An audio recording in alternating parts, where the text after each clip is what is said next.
లో carbs, high fat. No, almost no carbs, very high oh fat. అచ్చా, low carbs కాదు, no carbs. Low carb high fat అనేది అలోపతిలో ఒక branch సృష్టించిన అదొకటి. దాని వల్ల అచ్చా, ఫలితాలు రావు. ఓకే. అంటే అటు ఇటు కూడా మనడే ఉంటే తిట్లు గిట్లు మనమే తిట్టుకోవచ్చు అనే ఒక సామెత ఉండేది. అలానే అలోపతి వాళ్ళ చేతే లో కార్బ్ డైట్లు సృష్టించబడింది. ఓకే. అంటే ఏంటంటే వీళ్ళకి very high fat, lowest carbohydrate ఇస్తే ఫలితాలు వస్తాయని తెలుసు కాబట్టి ఆ జోలికి ఎవడకి వెళ్లకుండా వాళ్ళే లో కార్బ్ హై ఫ్యాట్ అంటే ఏదో సింపుల్ తూతూ మంత్రం డైట్ ఒకటి పెట్టేసి ఈ డైట్ కూడా ఫెయిల్ అయిపోయింది. ఆ డైట్ కూడా ఏం రిజల్ట్ రావు. Okay. Low carb high fat డైట్కి రిజల్ట్స్ రావు. అంటే అలోపతికి 0 రిజల్ట్స్ వస్తే ఇది ఒక 5%, 8%, 10% వస్తాయి మ్యాక్సిమం. అచ్చా. సో అదే ఫుల్ ప్లెడ్జ్డ్ దానికి వెళ్తే విఆర్కే డైట్ లాగా అద్భుతమైన మిరకల్స్ జరుగుతాయి. No carbs. So no carbs అనేది ప్రపంచంలో సాధ్యపడదు కాబట్టి okay. Almost low carbs and ప్రపంచం ఊహించినంత very very very very high fat. Okay.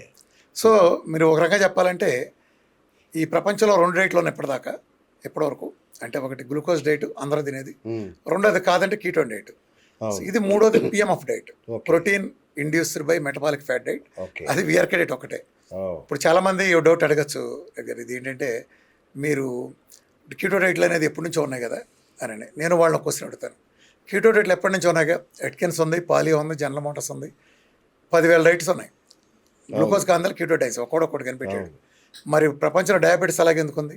Type 1, type 2 దగ్గర నుంచి ప్రపంచంలో ప్రతి జబ్బు, ప్రతి డిసీజ్ అన్నీ అలాగే ఎందుకున్నాయి? విఆర్కే డైట్ ఒక్కటే ఈ భూమి మీద పుట్టిన తర్వాత ఈ అద్భుతమైన ఫలితాలు ఎందుకు సాధించగలిగింది?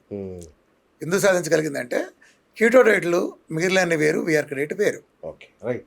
సో మీరు చార్టెడ్ అకౌంటెంట్ కదా sir? Commerce background. So commerce background ఉన్న మీరు కామర్స్ కోసం దీన్ని ఇంట్రడ్యూస్ చేశారా లేదంటే? ఇప్పుడు తెలుగులో సూపర్ స్టార్ ఎవరు యాంకర్లో? సుమ, రవిప్రకాష్. సుమ, రైట్. యాంకర్లో సుమ కదా. సుమాది ఎవరు? సుమాది కేరళ అనుకుంటా. మరి ఎక్కడ సూపర్ స్టార్ అయింది? ఇక్కడ లేరా తెలుగు వాళ్ళు? బ్రహ్మాండంగా ఉన్నారు. మరి తమిళంలో రజనీకాంత్ వాళ్ళు దేవుడే కదా, అవును. జయలలిత దేవతే కదా, ఎంజీఆర్ దేవుడే కదా, కరుణానిధి దేవుడు కదా. వీళ్ళలో ఎవడన్నా తమిళుడు ఉన్నాడా? లేడు కాబట్టి దేవుడు లేరు. ఓకే, అర్థమైందా? అర్థం చేసుకోవాల్సింది ఏంటంటే మనం ఎందులో ఉన్నాం పాయింట్ కాదు. ఓకే. మనం నిజాన్ని మీరు చాలా వరకు మీరు ఉన్నదాంట్లో చూడలేరు. నేను నిజంగా డాక్టర్ అయి ఉంటే ఖచ్చితంగా నేను అందరిలాగా ఇన్సులిన్ పొడి చేసి జీవితాంతం అందరూ సాగుకొట్టి చెవులు మూసి వాళ్ళ కిడ్నీలు పోగొట్టి ప్రపంచాన్ని నాశనం చేస్తూ నేను ఆరోగ్య రంగంలో నేను కాదు కాబట్టి బయట నుంచి చూసా కాబట్టి తప్పు నాకు తెలిసింది. ఇది ఒక బాధితుడి నుంచి పుట్టిన సైన్స్. ఒక బాధితుడు.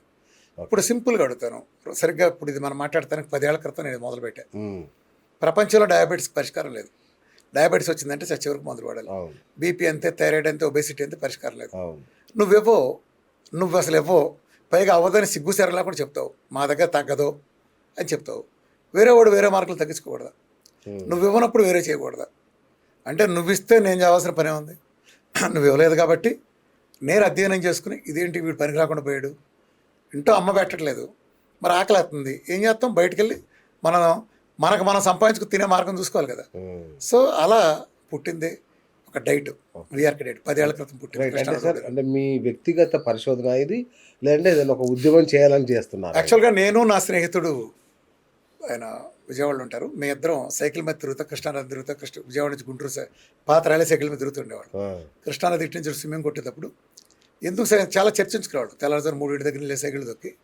అప్పుడు డిస్కషన్లో ఈ పనికి మాలని ఈ సినిమా వాళ్ళు రాజకీయాలు కాకుండా మేము పనికొచ్చేదని హెల్త్ మాట్లాడుకుంటే హెల్త్ ప్రాసెస్లో ఎందుకు తగ్గవు ఇవన్నీ అనే మీద మధ్యలో వచ్చింది ఏదైనా మధ్యలో తగ్గాలి కదా, తగ్గనీయకుండా చేస్తున్నారంటే ఇదేదో వ్యాపార ప్రయోజనాల కోసం జరుగుతుంది తప్ప ఇది దేనికి సైన్స్ సంబంధం లేదు.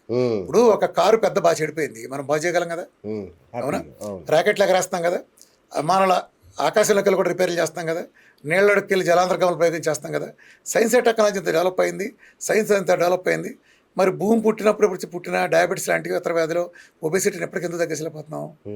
తగ్గించాలంటే నిమిషాలు తగ్గించగలరు, కానీ తగ్గించడం ఇష్టం లేని, తగ్గిస్తే ఒక వర్గ ప్రయోజనాలు దెబ్బతింటే బిజినెస్ ప్రయోజనాలు కాబట్టి ఆ వర్గం చేతిలోనే ఈ తగ్గించే వ్యవస్థ కూడా పెట్టారు కాబట్టి ఆటోమేటిక్గా ఇలా జరిగింది. ఇప్పుడు ఒకప్పుడు వర్ణ వ్యవస్థ ఉండేది, ఇప్పుడు కదా నేను చెప్పాను పాతకాలంలో. అప్పట్లో రూల్స్ రాయమని ఎవరికప్పు చెప్పారు? ఒక క్యాస్ట్ కప్ చెప్పారు. వాళ్ళు ఏం రాసుకున్నారు రూల్స్ రాసేటప్పుడు?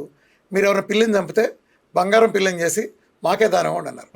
మీరు ఏమైనా తప్పు చేయండి, మీరు తప్పు చేస్తే ప్రాయశ్చిత్తంగా ఏం చేయాలి, మాకు దానాలు చేయండి, మాకు అగ్రహాలు రాయండి, మాకు ఆస్తులు రాయండి అన్నారు. అంతేగాని పేదవాడు రాయమని చెప్పలేదే. అట్లనే వీళ్ళకి అనుకూలంగా వీళ్ళ చేతిలో ప్రపంచాన్ని పెడితే వాళ్ళు వాళ్ళ మందుల్ని అమ్మటానికి, అలాగే ఒక కస్టమర్ వస్తే వాడిని జీవితాన్ని తట్టిపెట్టుకుంటానికి అనే పోరాటం చేశారు. ఉదాహరణకి డయాబెటీస్ ఉంది, మీకు రావచ్చు, మీ ఇంట్లో వాళ్ళకి కూడా ఎవరికి వచ్చి ఉండొచ్చు. ఇప్పుడు మీరు వస్తే మీ పరిష్కారం ఏంటి? సపోజ్ మీరు ఇప్పుడు అమెరికా ప్రెసిడెంట్ కూతురు లేదా కొడుకు, అల్లుడు, మీకు పరిష్కారం ఏంటి? డయాబెటీస్ వస్తే ఎవరు వచ్చినా సచివరకు కొట్టావు కదా. ఎందుకంత దెబ్బ పోద్ది. సార్ ఒక్క మాట, దాని మీద అన్ని కంటిన్యూ చేసే ముందు ఒక్క మాట, మోడర్న్ సైన్స్ దగ్గర నుంచి లేదంటే ఏన్షియంట్ కొన్ని వేల పరిశోధనలు, ఎన్నో డాక్యుమెంటరీలు, సైంటిస్టులు ఇంతమంది చేసిన మెడికల్ ఇండస్ట్రీ ఒకవైపు అయితే, అసలు ఏమీ తెలియని రామకృష్ణ గారు ఒకవైపు ఎలా, అసలు ఆ ధైర్యం ఏంటి? అది మొండి ధైర్యం. ఇక్కడే మీకు ఒక డైరెక్షన్ గురించి చెప్తాను జాగ్రత్తగా. డైరెక్షన్ ఏంటి? ఇప్పుడు మీరు బెజవాడ బెంజ్ సర్కిల్ దగ్గర ఉంచున్నారు, హైదరాబాద్ వెళ్ళాలి. హైదరాబాద్ వెళ్ళే డైరెక్షన్లో మీరు సైకిల్ ఎక్కి వెళ్ళినా, నడిచి వెళ్ళినా, పాక్కుంటే ఏదో రోజుకి వెళ్తారు. హైదరాబాద్ కాని డైరెక్షన్లో గుంటూరు వెళ్ళే చెప్పుకో లేదా వైజాగ్ వెళ్ళే చెప్పుకో మీరు ర్యాకెట్లు వేసుకెళ్ళి, మానాలు వేసుకెళ్ళి ఉపయోగం ఏంటి? లేదు. మీరు డైరెక్షనే రాం కదా. ఈ అలోపతి కానీ మోడర్న్ మెడిసిన్లో వీళ్ళ ఓరియంటేషన్ ఏంటంటే రెండు రకాలుగా వచ్చింది. ఒకటి, అలోపతి అనేది ఈ ప్రపంచంలో అద్భుతమైన సైన్స్. దేంటో అద్భుతమైన సైన్స్.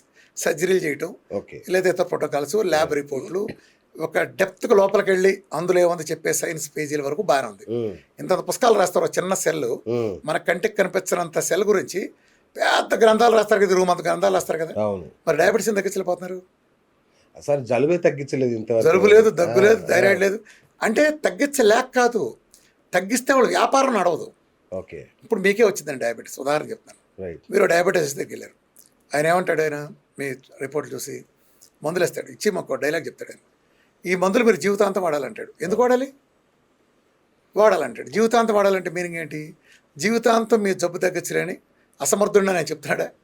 జీవితాంతం జబ్బు తగ్గించలేని ఆయన చెప్తా అంటే అది వైద్యం అట్ట అవుద్ది. సత్యవరకు మందులు వాడమంటే సత్యవరకు జబ్బు అలాగే ఉంటారు కదా. ఇప్పుడు మీకు డయాబెటీస్ వచ్చిందండి, లేదా థైరాయిడ్ వచ్చింది, మీరు ముగ్గురు దగ్గరికి వెళ్ళారు. ఎవరి దగ్గర తగ్గుతుంది మీరు చెప్పండి? ఒక బార్బరు, ఒక ప్లంబరు, ఒక ఎండోక్రాలజిస్ట్. ఈ ముగ్గురులో ఎవరికి మీకు డయాబెటీస్ తగ్గిస్తారు చెప్పండి? ఎండోక్రాలజిస్ట్ అనుకో. తగ్గిస్తారా? తగ్గించాడు. బార్బర్కి ఎండోక్రాలజిస్ట్ తేడా ఏంటి? తగ్గించట్లేదు, మీ జబ్బు తగ్గించట్లేదు. అసలు జబ్బు తగ్గటం అంటే ఏంటి? ఈ డెఫినేషన్ అండి. మీకు ఇంతకుముందు ఉన్నాయి, ఇప్పుడు మీకు డయాబెటీస్ వచ్చింది, హెచ్బిఎన్సీ లాంటి షూటప్ అయినాయి, లేదా ఇంకేదైనా మార్కర్లు ఉంటాయి. టైప్ 1 అయితే సిపెప్టైడ్లు, GAD65. ఈ మార్కర్స్ అన్నీ ఇంతకుముందు నార్మల్గా రావాలి. కొంత పీరియడ్ పోయిన తర్వాత మీరు పద్ధతిగా తింటే నార్మల్గా ఉండాలి. వెచ్చలవిడిగా తింటే ఎప్పుడైనా ఎవరికైనా ఏదైనా వస్తుంది. సో తర్వాత దిద్దుకుని పద్ధతిగా ఉంటే నార్మల్గా ఉండాలి. అందరిలాగా మీరు మారాలి. అలా కాకుండా చచ్చేవరకు మందులు ఏంటి? పోనీ మీరు ఇచ్చిన మందులు అంతవరకు ఊరుకుంటున్నాయా?